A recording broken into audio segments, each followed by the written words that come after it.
Hello and welcome to TNA Top 10 Football Edition for December 19th, 2024. And we are now in the middle of bowl season. We haven't hit the playoffs yet, but that's what we're going to talk about tonight. Welcome, Andrew. It's finally happening. Playoffs, Terry. Jim Morris said, playoffs. Yes, sir. Come Friday night, it's going to be the playoffs in South Bend, Indiana. $400 to get in. What do you think about that, Terry? Watch Indiana play Notre Dame. Well, I'm ready to see that one because I think that's really going to be one of the closer ones. Unless Notre Dame is just fooling everybody. We'll see. My thing is, and we'll wait. We'll preview it. We'll wait. Go ahead and throw that out there. No, I've got some thoughts on this Notre Dame Indiana game because I agree with you. Yeah. I think that one it got the potential to actually be the game of the weekend. Yeah. And I have reasons why. So we'll get there. No problem. There. But first, let's kick it off a little bit because we found out about a lot of awards over the last week or so. And one of those is the 2024 Heisman Trophy, won by Travis Hunter. Ashton Jeanty was second, and nobody else really got anywhere close. Dylan Gabriel third, Cam Ward fourth, Cam Scatterbo fifth, and nobody from the Southeastern Conference was in the top 10 vote getters in the Heisman in 2024. You mentioned that. Did you look up when the last time it happened was, or did you not? No. Have you looked that up? Oh, but yeah, it's been a while. Right. I would think so, especially now we've added Texas and Oklahoma to the league.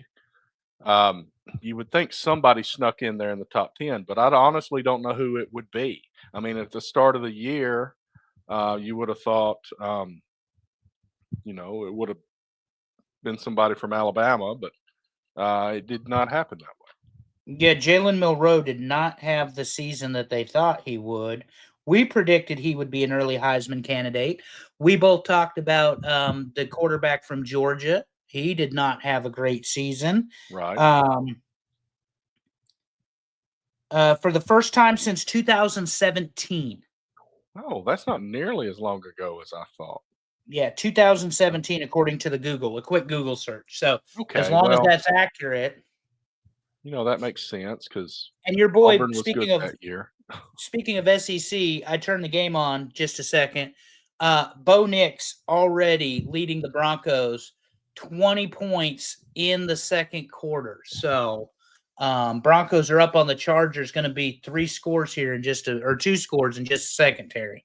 So, and Bo Nix was an Auburn guy before he was an Oregon guy and got run out of town because we don't know how, as sports fans, to act like good citizens. And that goes for Nebraska, that goes for Auburn, that goes for Oklahoma, that goes for Florida State, that goes for Ohio State. You know why? We play too many video games. We think life is a video game. 42%, Terry. Listen to this. This is crazy. 42% of the tickets sold for the game Tennessee versus Ohio State in the horseshoe. Right. Tennessee has. Right. You're going to have a 60-40 or 45-55 crowd in Columbus? Yes. That's going to be insanity. But I was talking to our buddy Yambag Jones, and he said that despite being in the playoff, the Michigan game was so big to these clowns that they decided they're going to throw a tantrum and not even participate and support the Ohio State Buckeyes, who have an 8 seed, a home game, and still an opportunity to win a national championship. Stupid. Who's not supporting them? Who are you saying is not supporting them? The fan base will not support the football team because they lost to Michigan. They don't want to support Ryan Day. They don't want to support the football team. He said they take it so seriously they won't go buy tickets to go to the game. And I'm like, but number one, it's a bowl game or a playoff game. It's a home game. It's prime time. I think they got the 8 o'clock kick, don't they? Yeah, they got the late kick. Yeah, they got the late kick. Yeah. So, I mean, Penn State's kicking off at 12 again. Yeah. Right. So, oh, goodness. Yeah. and Well, then Texas and in the middle of the day. Yeah. So hearing that Notre Dame, I mean, there's rumors about Notre Dame wearing black uniforms instead of navy. good for them. We're the black and the green. Luck of the Irish. That's how it goes. On the topic of the Heisman Trophy, before we move forward, Ashton Genty got robbed. Far more quality play, led his team to a playoff and a bye. I get that Travis Hunter played both ways.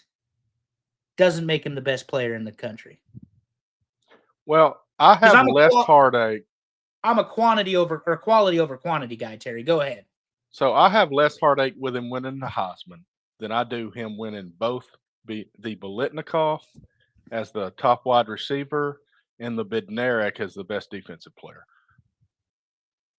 Because I don't see him as both of those. Heisman, I can see a logical argument, but to say he's the best receiver and the best defensive player in the country, I just don't see that. Now, he was mid on an average team in a less than stellar league.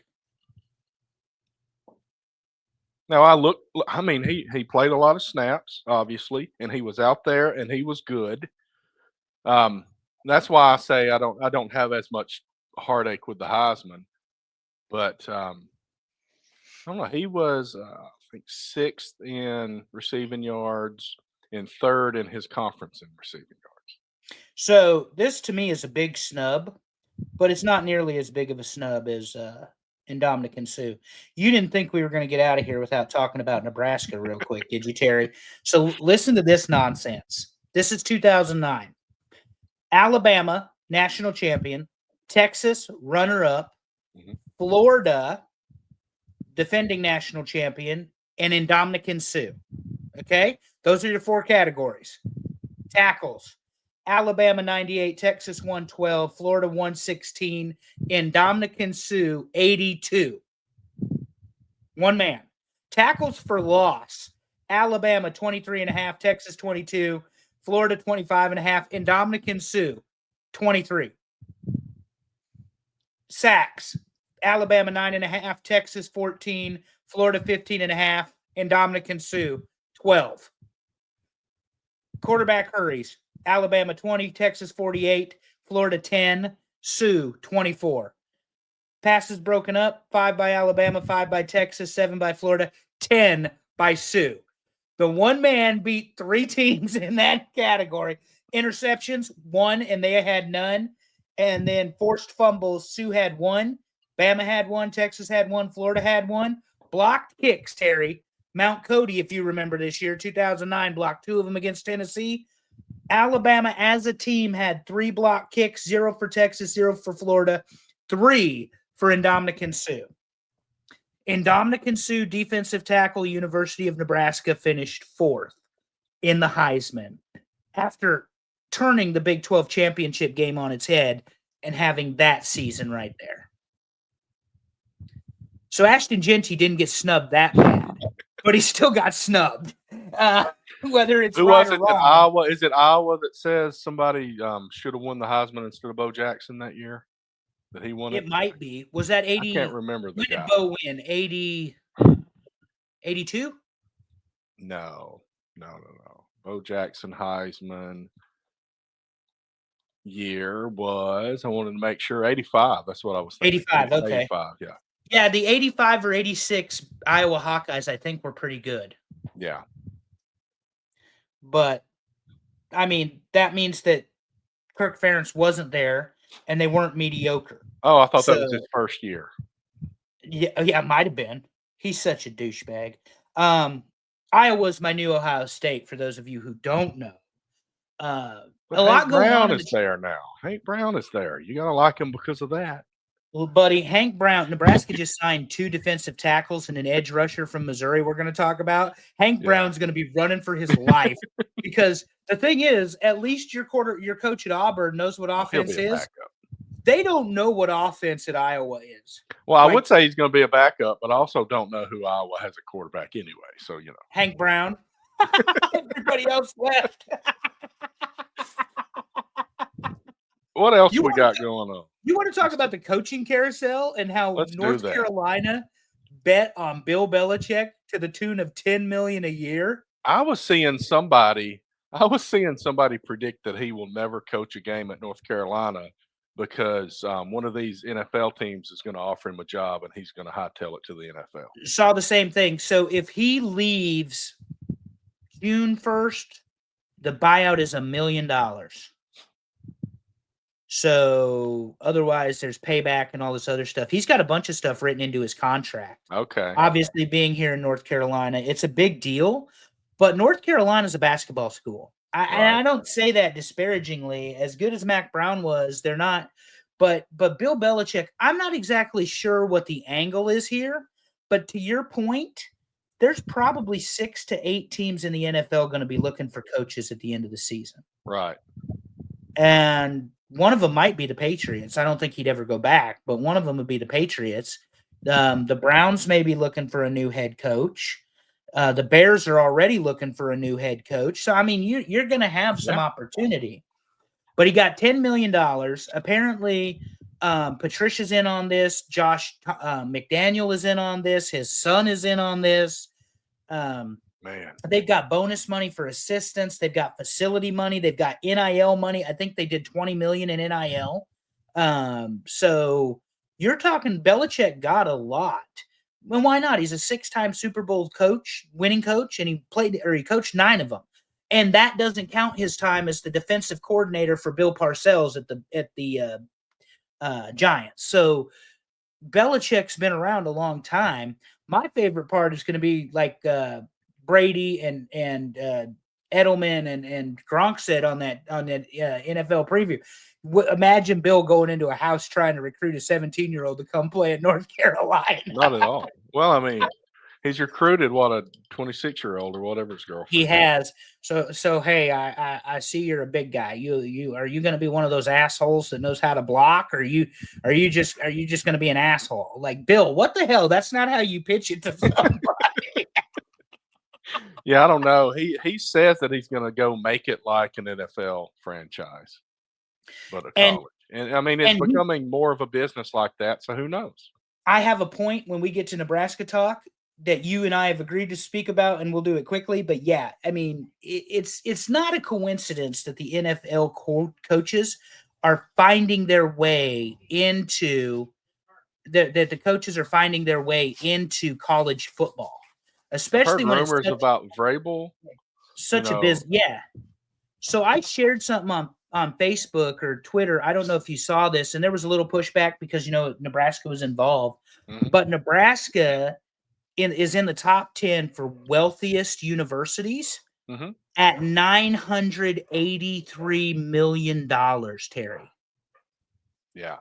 Likeness, licensing, merchandise, school, whatever, $983 million. I told you guys, and their volleyball team is actually playing for the national championship game tonight, the semifinal. But I've told you all, Nebraska's got money. That's not a thing. They've got the money. It's whether they choose to spend it or not. North Carolina has the money for Belichick. It's whether they chose, and they spent $10 million for 3 years.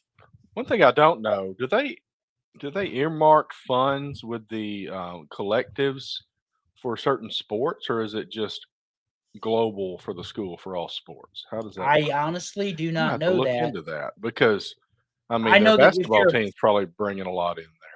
Yeah, if you're a football player though at the University of Nebraska, you're going to get more money than the basketball player. Well, yeah, but North Carolina it's one of those schools you don't know. Yeah, they are a basketball school. Yeah,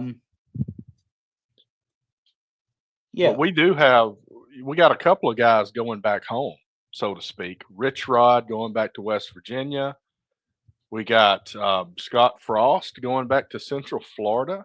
We may have mentioned that last week. And Dan Mullen's getting back in the game, but he's not going to Mississippi State. He's headed to UNLV, and he had some interesting thoughts about UNLV being a good place to go to because UNLV's got a good chance of getting that 5th conference champion spot and going to the playoffs. So particularly if they can beat Boise. They couldn't beat Boise this year, but if they can beat Boise, that's it. Right, and Barry Odom who was there. He's headed to Purdue. And we got a weird situation going on here with Marshall, where Marshall Charles Huff led Marshall to a conference championship and then could not reach agreement with the school, didn't sign an extension, signed with Southern Miss, and about 30 players entered the transfer portal. So they tapped out of their bowl game. Yep. Yeah. And then we're going to see more and more of that, before we move too far, because this is going to piggyback into what I'm going to say about the transfer portal. Yeah.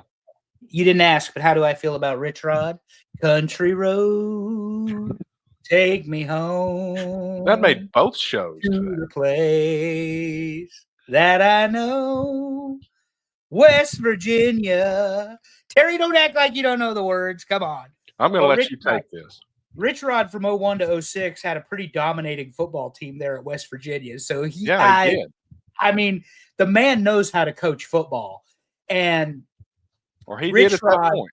Rich Rod was the prodigal son, but then he went to Michigan. He jumped on the Michigan train after flirting with Alabama. Yeah, Lloyd Carr. Lloyd Carr left Michigan. Rich Rod was his replacement. Then we get Brady Quinn not Quinn. That's the quarterback. Brady Hoke.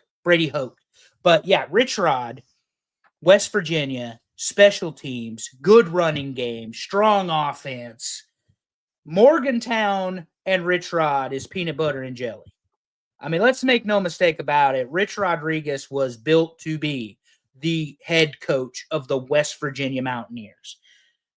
Football is going to be fun again because Rich Rod is back where he belongs. Now, again, he's the prodigal son because he fell from grace after that loss in Michigan job, Terry, when they fired his ass. I mean, right. Rich Rod looked like he was done, and he's built his way back and all of that sort of stuff.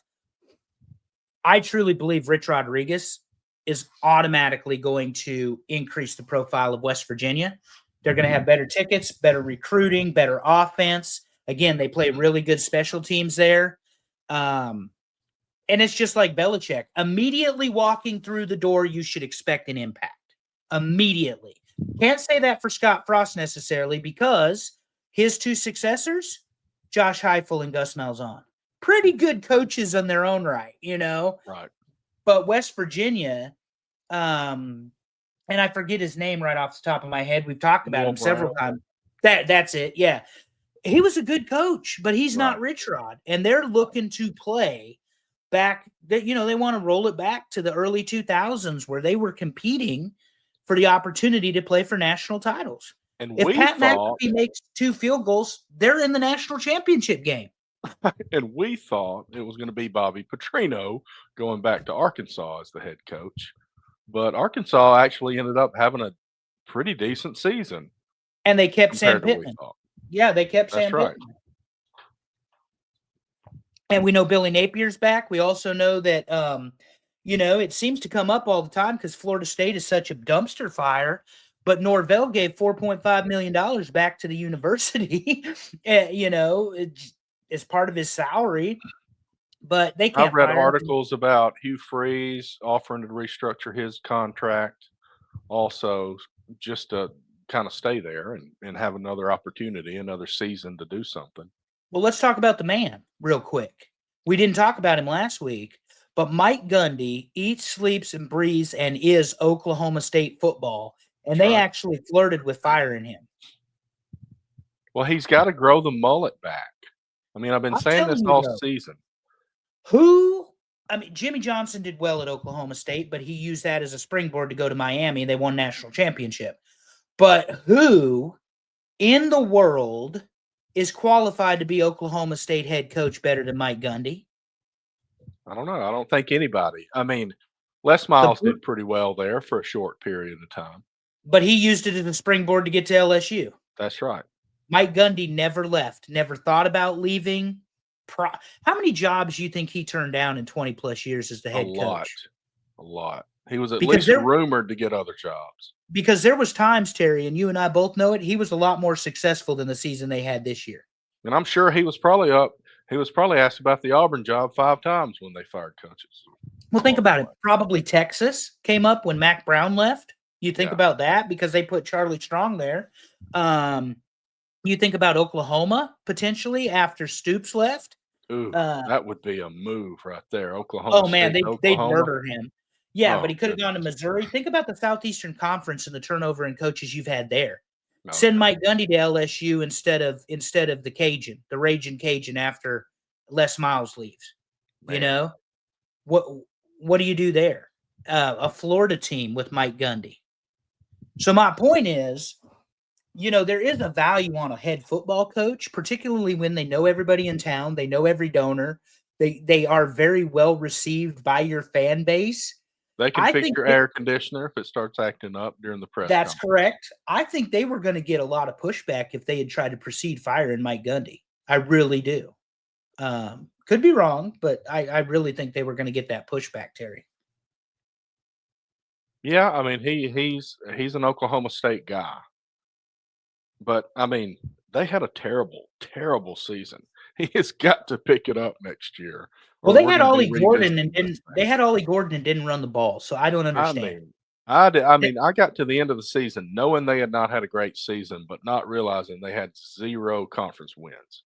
Yep.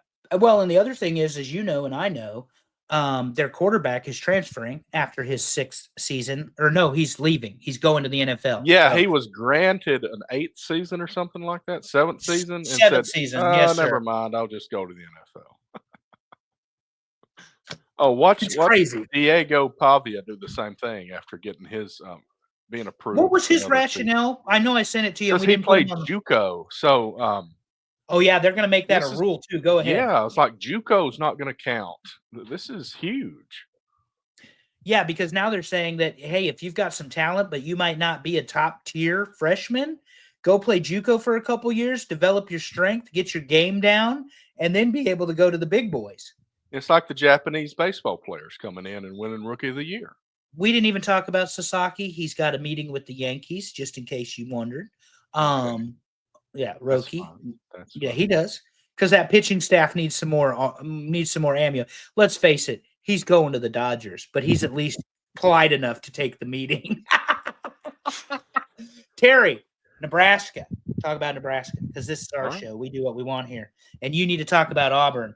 Coaching staff update at the University of Nebraska. All of this, sir, is now official because apparently they're going to leak this stuff and tell people that so and so is expected to be the next blah blah blah.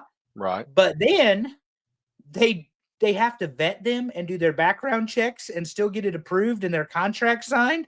But they're saying that they're going to take that position before all of that stuff is actually official, which annoys me. Is I guess the point. Dana Holgerson, offensive coordinator, very excited. Dante Dowdell, however, went into the portal, 12 rushing touchdowns this year. He was the hammer. But the thought being we can find a fullback running back in the portal if necessary, or, develop one like we used to. But Dana Holgerson, OC, brought in DeKale Shorts, the wide receivers coach. Nebraska just landed another wide receiver as we went on the air tonight. 4-star transfer, and that's going to be good. We'll talk about that down the road because we have way too much to get to. Phil Snow, associate head coach, no position announced. John Butler will be the DC with no position coaching announced, internal hire. Terry Braden, 8 years assistant DL coach at Kansas City, will be joining Nebraska to be the DC coach. Philip Simpson, outside linebackers, formerly of Florida State, and Addison Williams, former UCF DC, he was Gus's DC, is now the D-backs coach. Point to say any of this is that Holgerson no, Shorts no, but Snow, Butler, and Braden all have NFL experience, and they're all defensive coaches. So my point when I said that about Belichick earlier is that you're going to start seeing coaches with NFL experience coming into the NCAA. I also said Nebraska's got $983 million worth of value. That's a lot of money you can throw at somebody if you really want to motivate some, get something done, Terry. Auburn, what have they done? Okay, so this will be a good transition. We're going to talk transfer portal in a minute. So that the biggest thing in Auburn right now is okay. Hugh Freeze has been there and he's had 2 losing seasons. If you count the bowl game last year, so what happens now? I mean, he's recruited very well the whole time he's been there. He's got some big names. He's recruited really well this season. We talked about that last show. Next year, Auburn will have 0 quarterbacks on the roster that were on the roster in 2024. So he's got to reconstruct his quarterback room. He's got 5-star Deuce Knight that he flipped for Notre Dame, a left-handed true freshman quarterback coming in. He signed in the transfer portal. He signed Ashton Daniels, who started at Stanford. But this is a guy that had 10 touchdowns and 12 interceptions, so his numbers aren't great. So people are like, why are you getting him? Then they got Jackson Arnold, 5-star guy out of high school, played at Oklahoma, didn't have the season he had hoped to have, but he's got a ton of potential. So he's coming in. But they've got to fill one more spot, and I'm kind of curious who they're going to fill that with. Are they going to get another younger guy? Are they going to get somebody that can compete with Jackson Arnold? I don't know. And is Hugh Freeze going to have more luck and get more out of Jackson Arnold at Auburn than they got out of at Oklahoma? So those are the big things. They've also beefed up the offensive line. They got 2 big time tackles out of the transfer portal, and they've got a lot of defensive line guys out of the transfer portal. So they've kept the big name receivers. That was huge. Cam Coleman is there. Perry Thompson's still there. They've got all 4 of the Freeze 4, as you call it, from last year. So the receivers are there. So I think Hugh Freeze is a pretty good salesman. These guys buy into what he's selling them. Whether they can get them on the field and actually win some football games, we're going to see. And by the end of next season, we're either going to see that he was just a salesman or he had a vision that was going to work. And it all comes down to what can he get out of his quarterback, because this should be an upgrade from Peyton Thorne. It's not the best guy that was in the portal by any means, but Auburn was pretty close to winning several games this year. So you may not have to be a lot better than Peyton Thorne was. You might just have to have a little bit more upside. And I think Jackson Arnold may have that. Yeah, and that was a big get for the transfer portal. I don't know that Venables, as a defensive-minded coach, knew exactly what to do with Jackson Arnold. Right. It was pretty clear he wasn't decided on his quarterback as to Right. who was 1 and who was 2. And we saw that as the season went on. And then, of course, you see Oklahoma gain a little momentum. They just beat the brakes off Alabama. Nothing Alabama did went right. But so much of that was defense as opposed to just the offense, being able And to Jackson do Arnold anything. ran the ball that game more than passing. Correct. And so I don't know how Hugh Freeze is and compared to Gus mode, but we know Gus likes big, mobile quarterbacks that can run and efficiently throw the ball. He doesn't need 5,000-yard passers. He just wants somebody that can complete a Right. deep ball and be a threat, because otherwise you become one-dimensional. Hugh Like Nick Freeze. Marshall. Nick Marshall playing for Gus was very much a runner, but he could throw a deep ball once in a while, and there was a threat of that. And there was enough accuracy there, and he Mhm. had good enough playmakers that He if he had bounced the it off the ball. right defensive back so that it Yeah, if landed he in had the the ball receiver's hands. close, though, you know what I'm saying? If he had the ball close, they were gonna make a play. And so much of that matters. Like, I'm seeing the turnover at Nebraska, people worried about stuff, and all of a sudden 4 and 5-star recruits are starting to sign with the Huskers. Yeah, And that's after all of the coaching changes were announced. right. Nebraska lost the core of their defense to Florida State in terms of the coaching staff. James Williams, as predicted. Stephen Thompson, as predicted, signed with Florida State following Tony White and pot roast. But the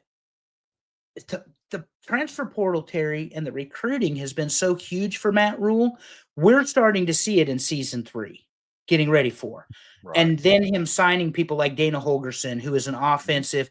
He's not Mike Leach, but he's probably as close to Mike Leach as you're ever going to find that's alive and living today.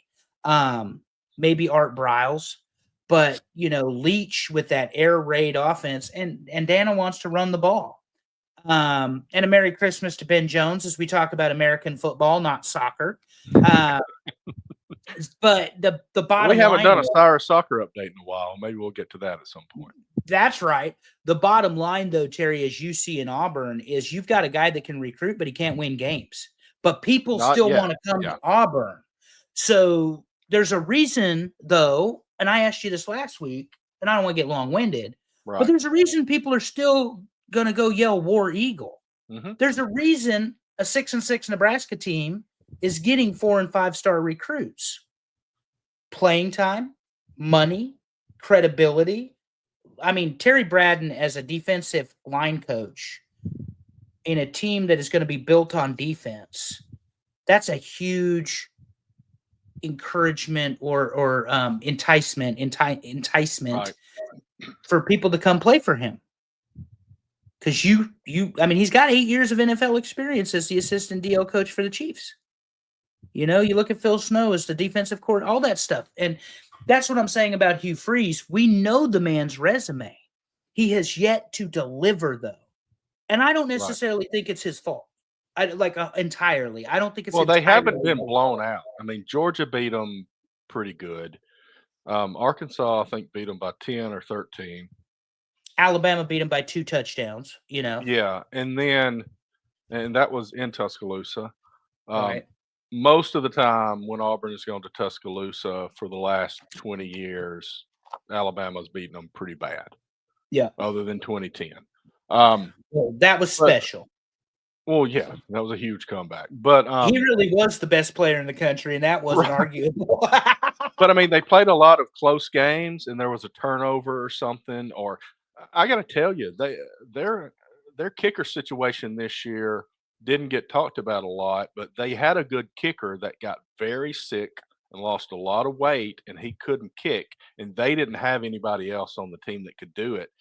And if you don't have a guy that can kick a field goal consistently, that's going to lose some football games for you. Well, I'm gonna piggyback what you're saying. With Nebraska, we joke about the transfer portal. They got a deep snapper, long snapper rather, who's got an 88 rating. Nebraska's deep snap or long snapper, I keep saying deep snapper, long snapper, who was on their roster for the whole year, highest rating was 42. You just doubled it by going to the transfer portal. The other thing they went was they replaced the senior punter, who's now got the punts are average. He's from Washington. His kicks average 44.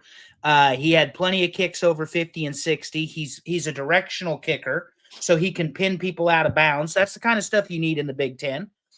Point being, the transfer portal,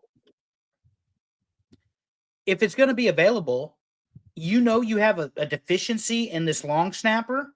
Mm-hmm. They went and got one of the best long snappers available. Yeah, they went and got him. This dude is getting paid to come from some nonsense school, Terry. I'm serious. It's like it might even be an FBS school to come play Division I football at Nebraska because he can snap a football for field goals and punts. Special teams was such a nightmare for him. Good for them fixing the problem. Right. It's like you said, you only got one kicker. That's unfortunate. Seriously, because well, I mean, they had a couple of guys, but they were just inconsistent or couldn't kick it very far. But that's a huge thing when you can't count on your kicker kicking a 40 to 45-yard field goal. Then that really hurts the offense. Nebraska would have won 3 football games if they could have made a field goal. Yeah. And all of a sudden you're 9-3 instead of 6-6. Go ahead, buddy. Let me run down a few notes I got, and some of these may have updated the last couple of days because I did not update recent transactions. Eric Singleton Jr., he's the top guy listed on 3 on the transfer portal. Wide receiver out of Georgia Tech, was big against Georgia. He's narrowed it down to Auburn and Ole Miss. Kevin Concepcion, a wide receiver from NC State, has narrowed it down to Alabama and Colorado. We've got you might have to help me with this name. This edge that came from Missouri and signed with Nebraska, Williams Mawerny, yeah.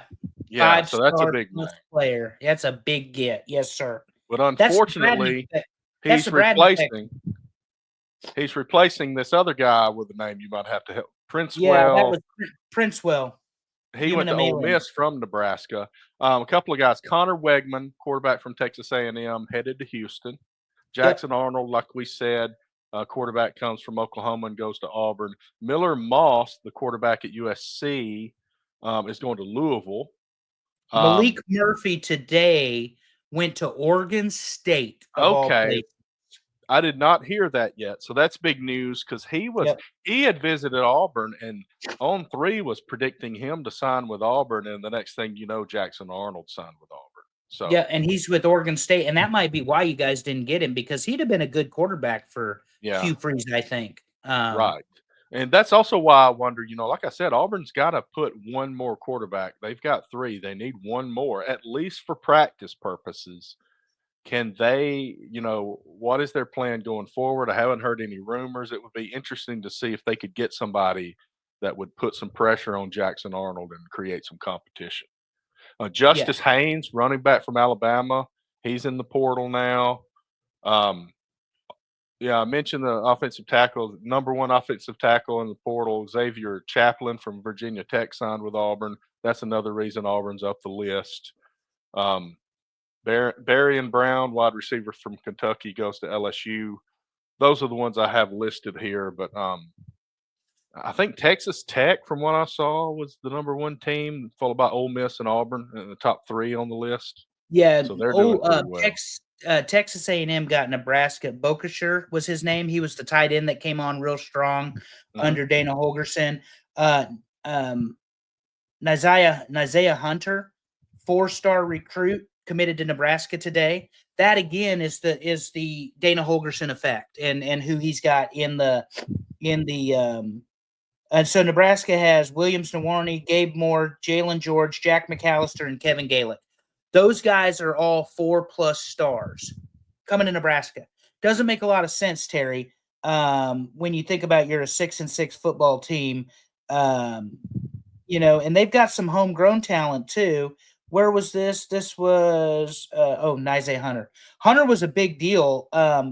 Here's one for it. Yeah, Nate Bokasher. See, all mine is Nebraska, but he's Texas Tech. And let's face it, as a big tight end at Mhm. Texas A&M, they're going to do well there. A big Right. tight end is going to do well with Mike Elko's offense and what they like to run there. Yeah, but that Isaiah Hunter, the one I keep talking about, he had 4 stars. He had 9 offers for his transfer, and Nebraska beat everybody. That's what I'm saying. It doesn't always make sense. We're going to lose some of them, but it's like you've said, Terry, there's 105 players now on your roster. You're going to get the best 105. Right. And that's just what you have to do. I mean, it's not me telling you anything that you don't know. Steve Sarkisian, Texas head coach Steve Sarkisian on Diego Pavia's eligibility. I totally disagree. We're going to have guys 28 and 29 years old playing college football. As well, you make a career out of it and make money the whole time, and screw the NFL. Already made enough money. Yeah, says the man, by the way, who has Arch Manning in the backup position. Right. So he's doing okay. But no, there's several others we can talk about next week because the thing is too, as these bowl games happen, Mhm. if coaches get fired or resign or move, the transfer portal opens. They're eligible. As the games end, my understanding is that these guys still have the opportunity after the games to transfer. Is that correct? I'll have to look at the rules. I know that Penn State's backup quarterback had He's gone out and gone. said He something. went to Is he actually gone? Yeah, he's in the portal. They're not going to Okay. have that backup quarterback for the playoffs. That's stupid. That is stupid right there. And that's the impact. But I mean, the deal is they're trying to level the playing field with the players and the coaches.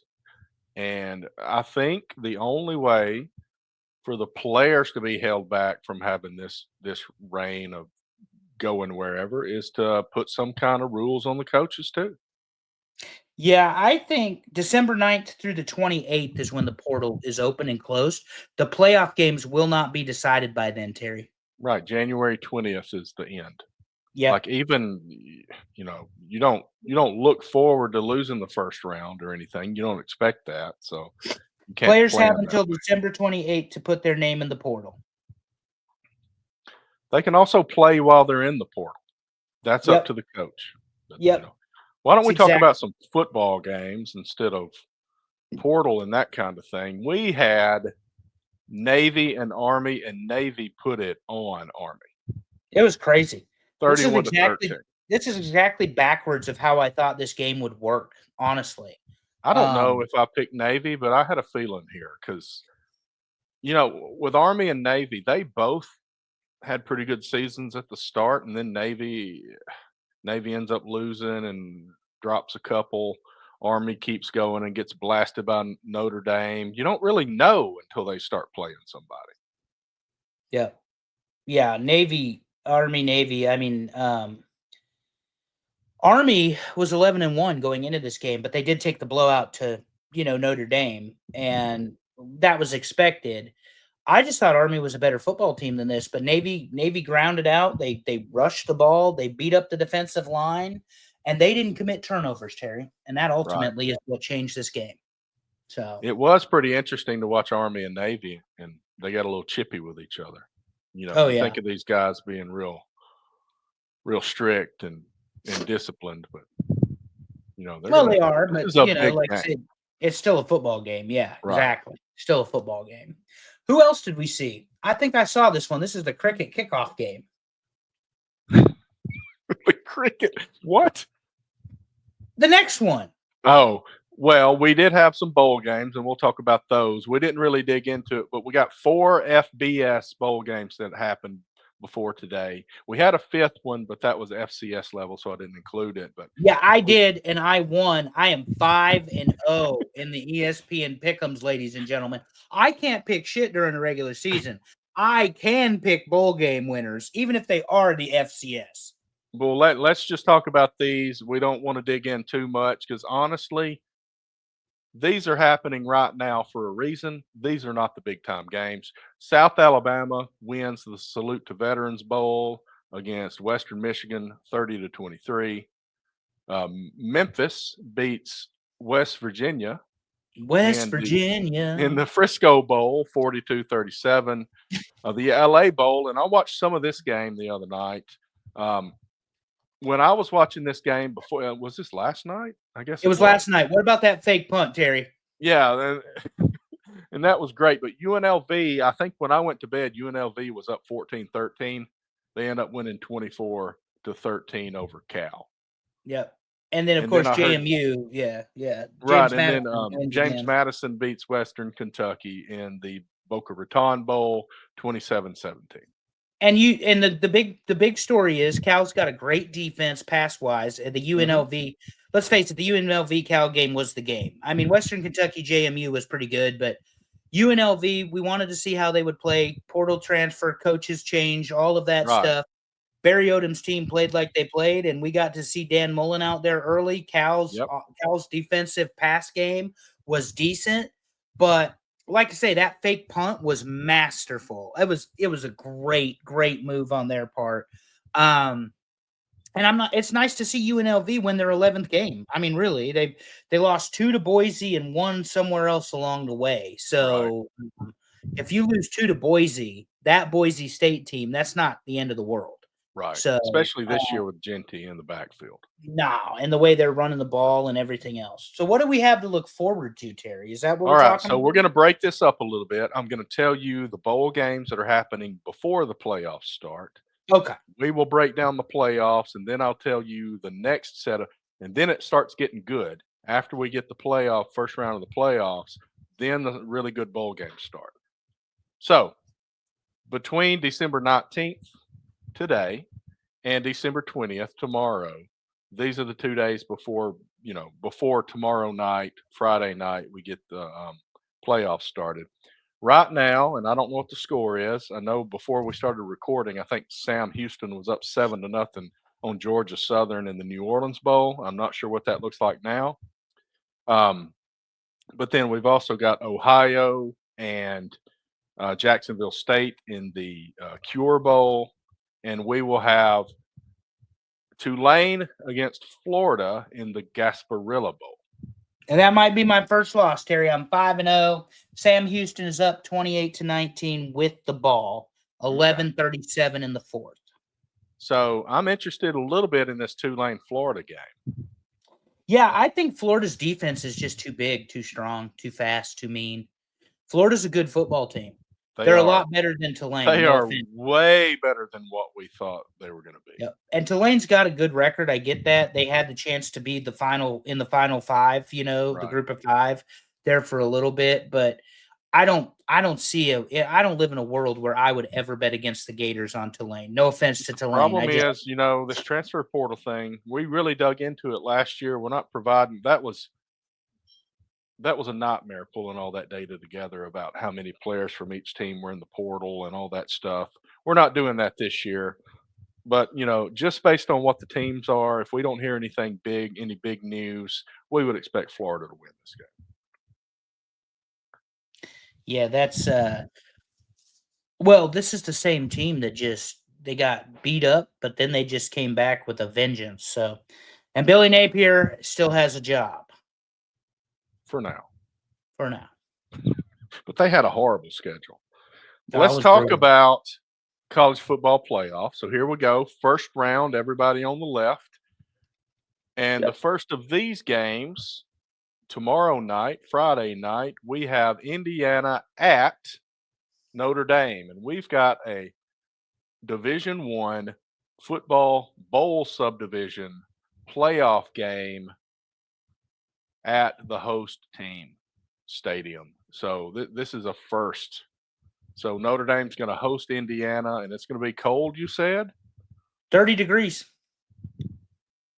Both of these teams are from Indiana. They're going for the state title here. I thought it was interesting. I put turnover margin as part of the statistics here.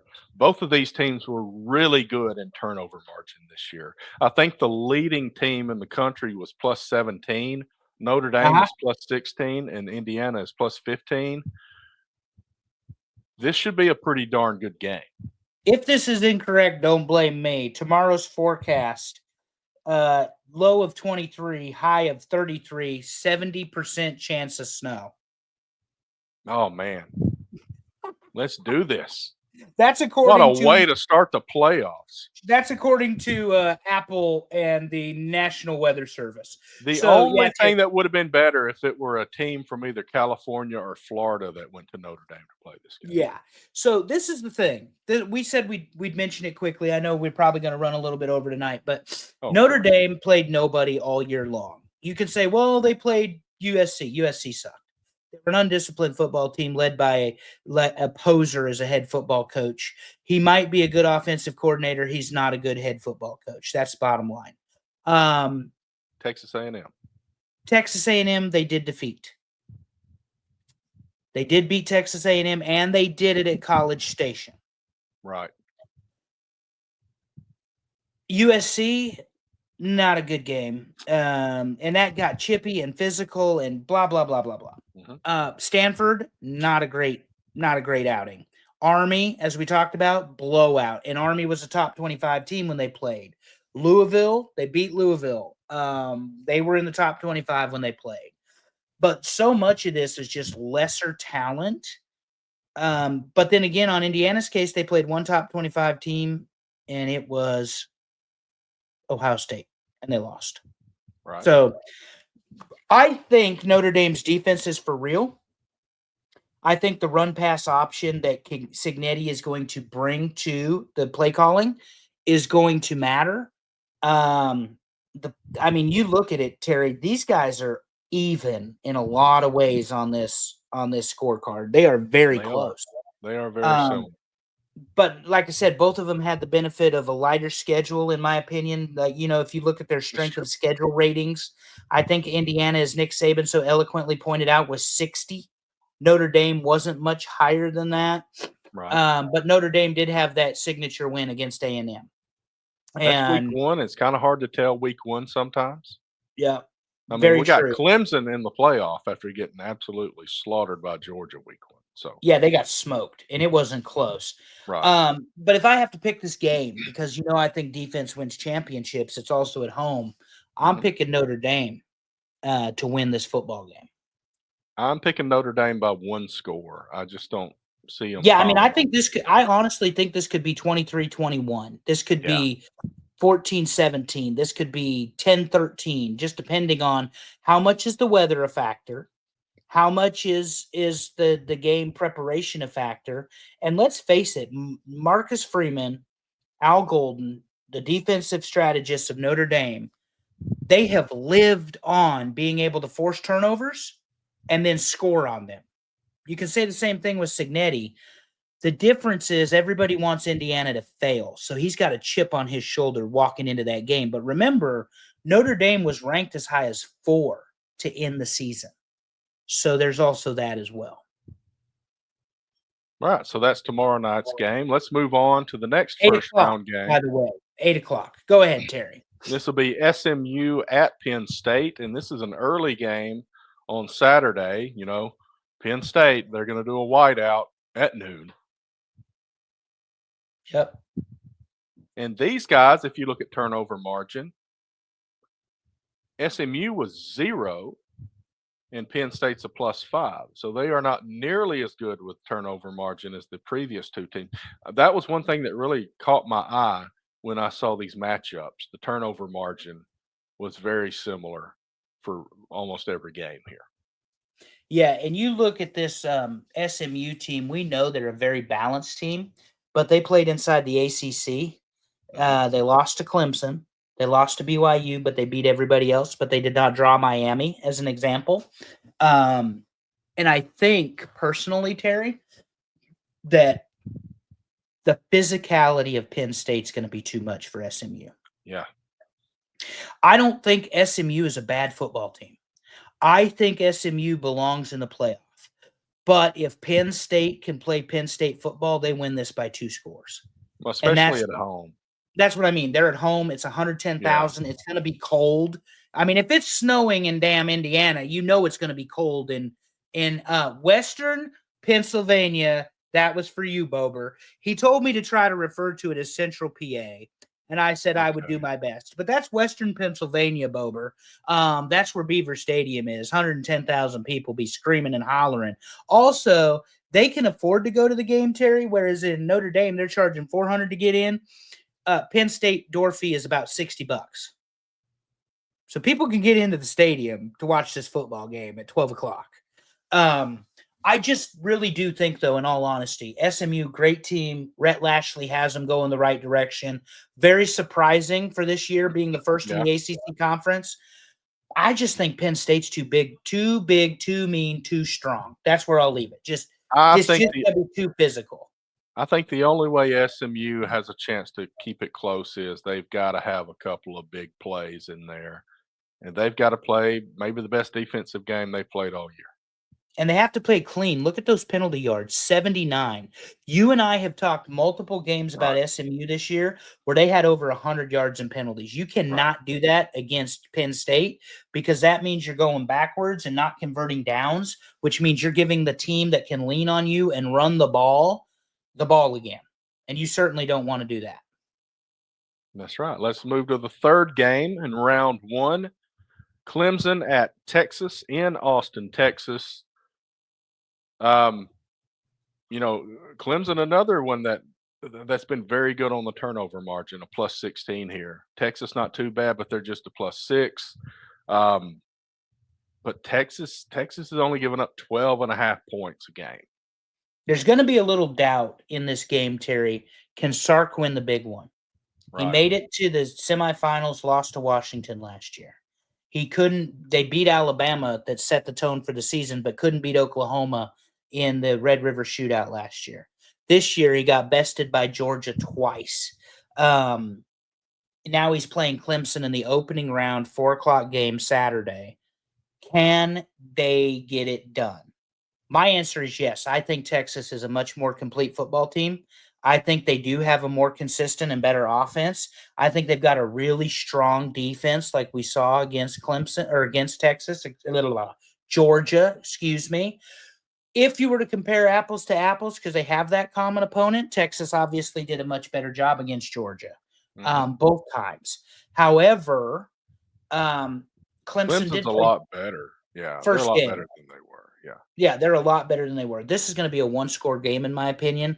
That the crowd, the home field advantage, I cannot emphasize how important I think that's going to be throughout these whole playoffs. And I think Sark gets it done Saturday, and Texas moves on against Clemson. Maybe I'm taking Dabo lightly here, but I think Texas by 2 touchdowns. Yeah, I At think home. Texas is just too good of a football team. Yeah. I'll say 10 right. points. I mean, I think they are too good of a football team. You didn't include the spread this time, but the last time I saw it, I think it was 7. I mean, I do. I think it was 7. But anyway, Okay. Let's look at the other main event game of the first round, and we got Tennessee heading up to Columbus for Ohio State. 108,000 in the horseshoe, Terry, but 42% of the tickets were sold to people from Tennessee. It's going to be fired crazy. up. They are fired up to be in a playoff, and Alabama to not be in that playoff. I can guarantee you that is part of this. But turnover margin is almost the same, +5, +4. They match these up pretty well in all of these games, probably purely accidental, but I thought that was interesting. You ready? You ready for this, Terry? Yeah, Saturday's low will be 20 after 11 p.m. and the high will be 30 at 12 a.m. Temperature range will feel like 12 to 20 degrees. Wind will make it feel colder than the actual temperature. That is your forecast for Columbus, Ohio, Saturday. So these teams play good defense, and it's going to be cold. This may be a pretty low scoring game here. Yeah, when you look at the differences, like there's almost 30 yards in penalty difference. The defensive game is pretty close. Your offensive points is pretty close. Yeah. Your offense is this is close. This there's a close reason game. these guys are 9-8. Right. I hate to say. Yeah, and really the question here was who is hosting this game. Yeah, you're very correct. The defensive front of Tennessee is extremely good. Yeah. Very, very good. Will Howard wants to run a little bit. He wants to open play action. They want to get to the big playmaker. I forget his name, the wide receiver. You know who I'm talking about. He replaced Harrison. But they want to get the ball out of his hands. But Tennessee is going to bring pressure and some blitzes and stuff.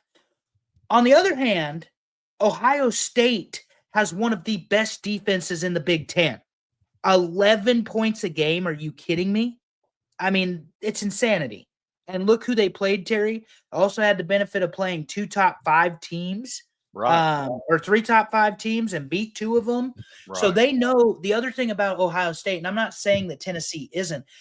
Ohio State is already battle tested in these close one-score games where every play matters, every yard matters, every second matters, and it really comes down to execution. As much as it pains me to say it, it's Columbus, it's the horseshoe, it's Ohio State by 6. This is going to be a tough one because I really think Tennessee is a very good football team, but I think they got a tough draw in the first round here going to Ohio State, and I think the home teams sweep it across the board. I think it's a one-score game, but I think Ohio State wins. They're just better. And we're in agreement. And we didn't even talk about this, guys. Anybody listening to Andrew and Terry agree this week. We did not talk about any Next of week. It'll start getting pretty interesting. I it's going to get ugly because I've got my picks in, Terry. My picks are in, and they're final. It's crazy. That's not true. I can change them if somebody gets hurt, though. But no, we said that the Notre Dame Indiana game probably could steal the show. Yeah. This is the one everybody's waiting to see, though. Right. This is This No is offense to prime time, Michigan. and this is This for is the game. There's a reason this is at 8 o'clock on Saturday night, that's you right. know. So we'll see what happens. So that was round one. Obviously, we'll discuss the results of that on the next show on December 30th, and we'll talk about round two. One other thing, Terry, I know you love when I say that. All of these teams have had the benefit of 10 days or more to prepare for this football game. The same will be true for round two. That's right. Well, let's talk about the bowl games that happen after we get the first round.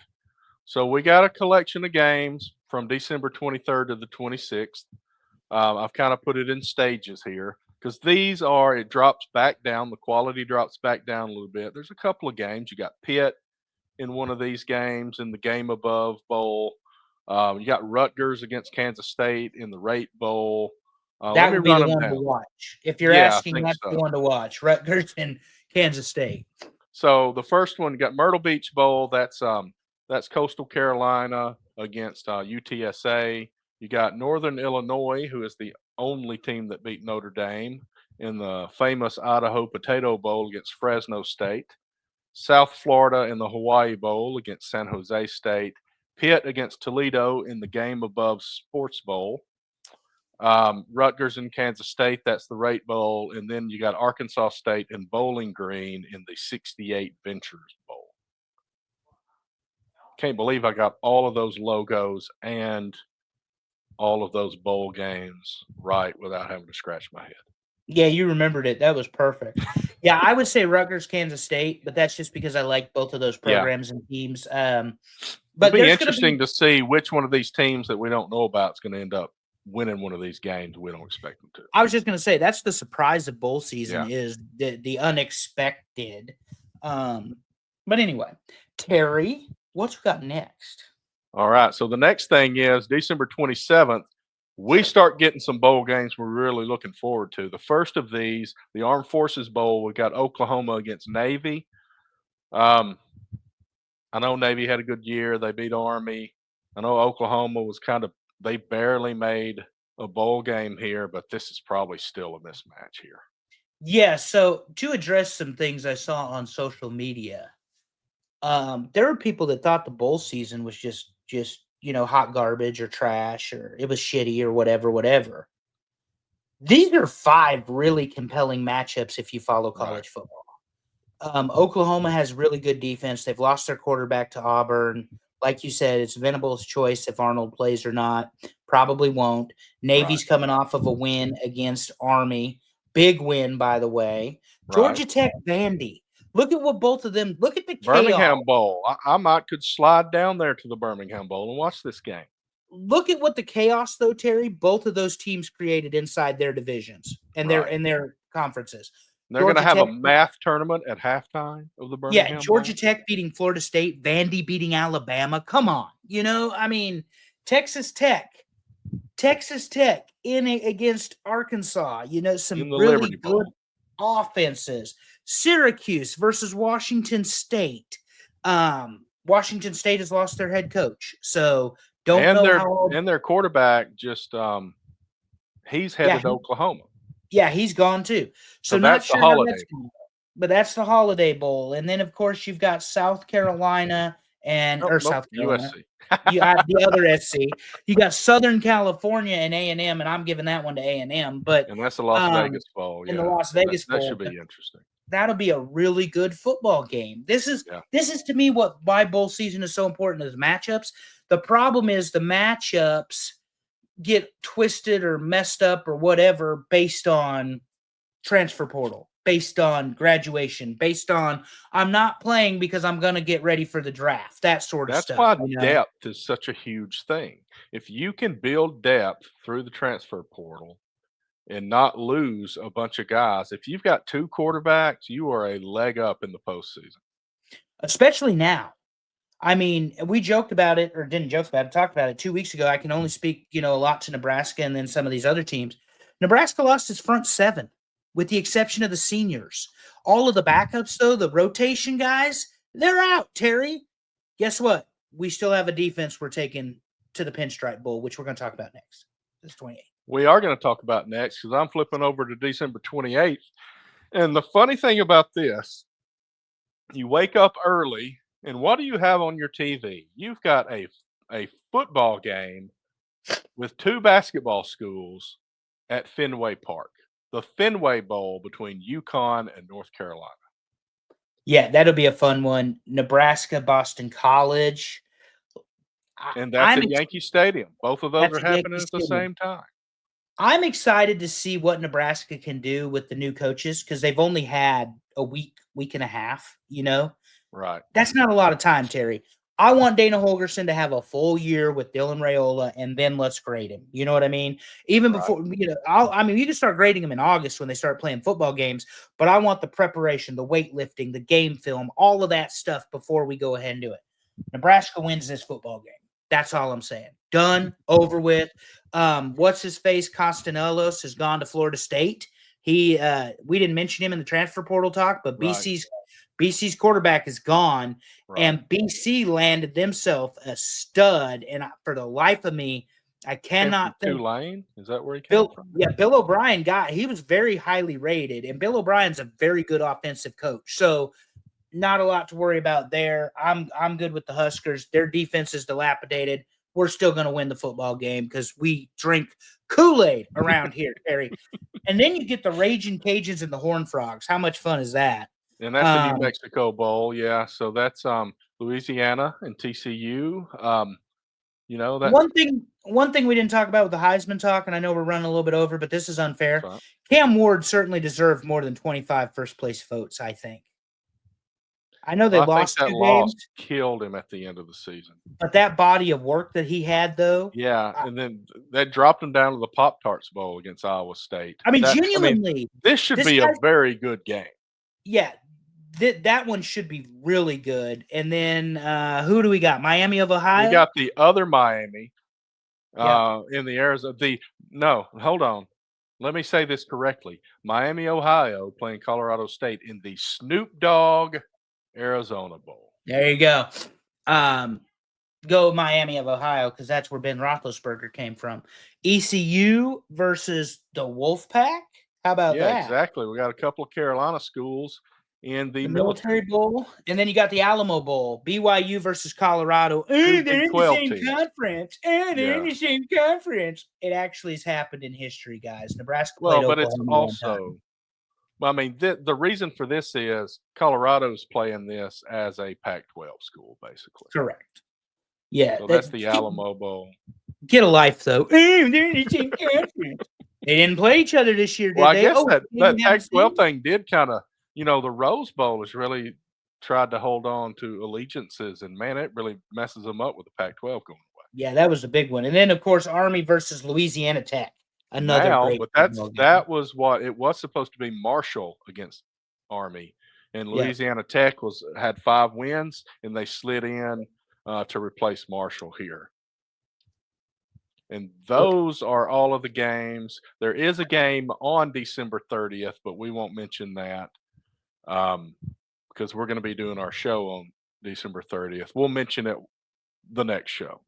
That's right. And we'll give you all of the analysis of Nebraska on that show. No offense to Auburn. They're just at home doing. They are. We can. Winter weightlifting. They're planning for the big 15, 16-0. How many games do you have to win the whole thing? Well, if you get the bye, there's 13 to get to the conference championship is 13, and Oregon would have to win 3. That would mean 16-0, sir. Okay. Assuming you go to your conference championship game. Okay. Yeah, I mean, if you're undefeated, then you're going to. Yeah, 16-0. Oh, unless you're Notre Dame, right? Unless you're Notre Dame. Here's your reminder, the last reminder, because the playoffs starts Friday night. This audio is going to drop Friday morning, so get your butt to the ESPN fantasy app and join the TNA Top 10 College Football Playoff Bracket Challenge. We got several people that have joined. I've already put my picks in.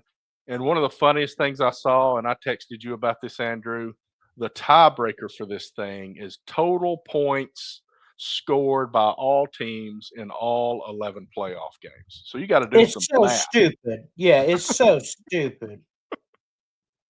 I am 5-0. You can find me on Nebraska Huskers Kool-Aid Man. That's me.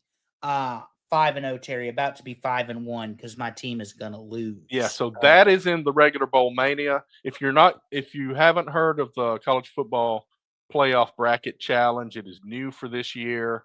So go ahead and try that out. So we are only picking the playoff games in this one. Bowl mania is still out there. Go have fun with that, but please go join the TNA Top 10 College Football Playoff Bracket Challenge.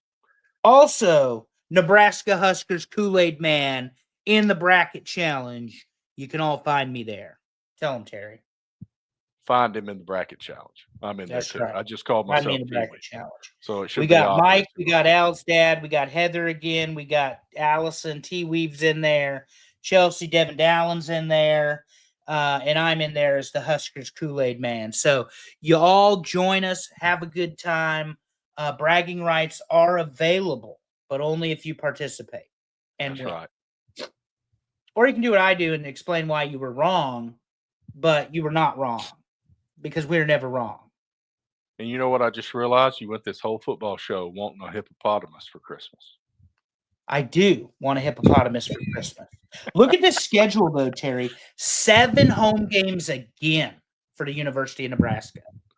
So that's a good reminder, though. If you listen to the football show and don't listen to the other show, please listen to both. Um, you know, we try to have fun with both. We appreciate anybody that votes in any poll. We haven't had a football poll in a couple of weeks, obviously, because we're in the postseason. Please search us out and follow us on social media. Maybe we'll get back on Facebook Live eventually with your help. But it's been fun. Thanks Facebook is everybody trash. for joining and for voting and any feedback that you have. We always appreciate it. Any final thoughts, Andrew, before I wrap this up for the night? Merry Christmas, folks. Thank you for another great year here at TNA. Even though we're going to have one more show before the year is over, we really cannot do this without you guys. We have fun, we laugh, we cuss, we scream, we cry, we yell because we're all football fans and we get to ride that roller coaster together. The best part is we get to ride it with you guys, and we do certainly appreciate the voting because I'm going to tell you what, when it was me and Terry last year and everything was a damn tie, and then we had to take points away from each other and all this other stuff. Oh, that Now, was painful. now with your guys' help and participation, we've had some really informed and fun discussions, and we'd like to continue doing that. Please join the bracket challenge. You can participate in the Bowl Mania with me. I'm 5-1 right now. 5-1. I'll continue to remind people of how good I am at this. As we progress and go through it, and probably get blown out at some point by some guy who just used his computer to pick everything. No offense to the engineer in the room, but yeah, you all really do have a Merry Christmas because we won't see you before then or until after then, rather. And genuinely appreciate y'all, everybody listening and watching. We definitely do. And as always, be a champ this week in all that you do. Merry Christmas, everybody.